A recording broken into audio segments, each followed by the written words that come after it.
Encouragement ఉంది. Minister గారు ప్రత్యేకంగా దాని మీద శ్రద్ధ పెడతా ఉన్నారు. ఇండస్ట్రీస్తో ఉన్నాయి, ఆయిల్ ఫామ్ ఇండస్ట్రీస్తో నిజాములో ఒకటి ప్రతిపాదన ఉంది. వచ్చే లాభాలు కూడా చెప్తా ఉన్నారు. గిట్టుబడి ధర ఇచ్చే బాధ్యత కూడా ప్రభుత్వం తీసుకుంటా ఉంది.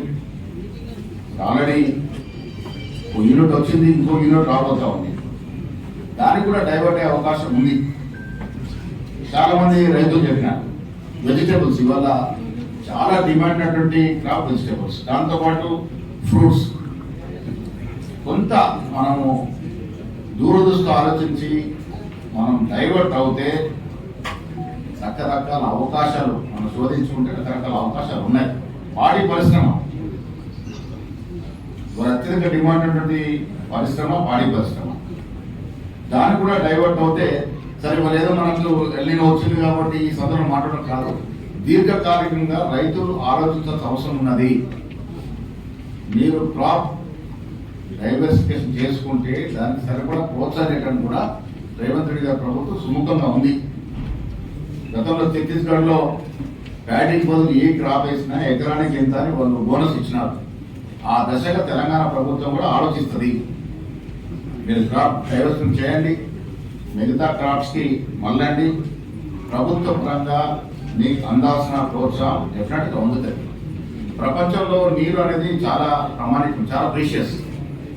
మన మొదటి ప్రాధాన్యత సుధీర్ గారు చెప్తా ఉన్నారు, అబ్బాయి గారు, నీరు తాగునీరుకి మనకు అత్యంత ప్రాధాన్యత. తాగునీరు తర్వాత సాగునీరు.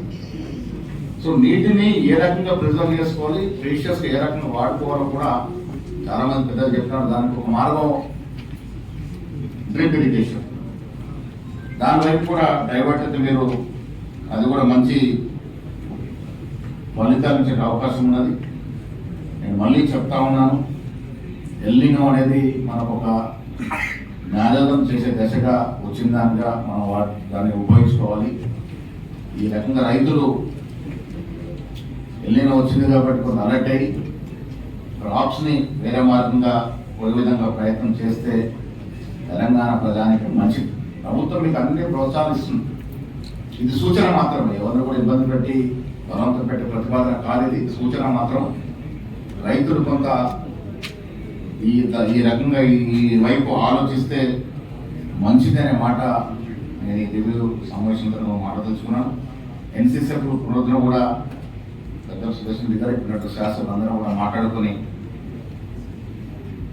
చక్కెర పరిశ్రమ కూడా కొంత ముందుకు తీసుకెళ్లే ప్రయత్నం చేస్తామనే మాట కూడా ఈ సందర్భంలో మనం చేస్తూ, గతంలో నేను చాలా సందర్భంలో హనుమంతరావు గారి 4 వాటర్స్ డిగ్రీ కూడా చదువున్నాను.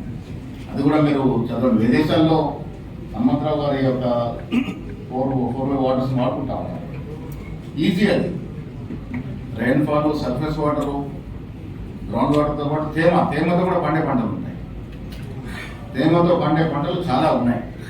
మార్కెట్లో మంచి గిట్టుబాటు ధర వచ్చేటటువంటి పంటలు తేమతో పండే. ఆ రకంగా కూడా రైతులు కొంత అధ్యయనం చేస్తే మంచిది. ఇప్పుడు చూసాం మా కమిషన్ గారి రిపోర్ట్ ప్రకారం మరి నిజామాబాద్ తాగునీటి విషయం చూస్తే మనిషికి 20 రోజులు మాత్రమే సరిపడా నీరుంది. దాంట్లో కూడా జాగ్రత్తలు తీసుకోవాల్సిన అవసరం ఉంది. తాగునీటికి మనం చాలా ప్రార్థిస్తాం. దాని విషయంలో కూడా జాగ్రత్త తీసుకోవాలి. నేను ముఖ్యంగా అధికారులకి విజ్ఞప్తి, ఎల్లినో కొంచెం ప్రమాదం పొంచింది కాబట్టి అలర్ట్గా ఉంది. ఎలక్షన్ డిపార్ట్మెంట్ కానీ మిగతా అదర్ డిపార్ట్మెంట్స్ కానీ మున్సిపాలిటీస్ కానీ ఇవన్నీ కూడా అలర్ట్గా ఉండి ప్రజలకి ఏ ఇబ్బందులు లేకుండా చూసుకునే ప్రయత్నం చేయాల్సిందిగా మీకు ముద్దాం చేస్తూ మరొకసారి ఇక్కడికి వచ్చిన అధికారులందరికీ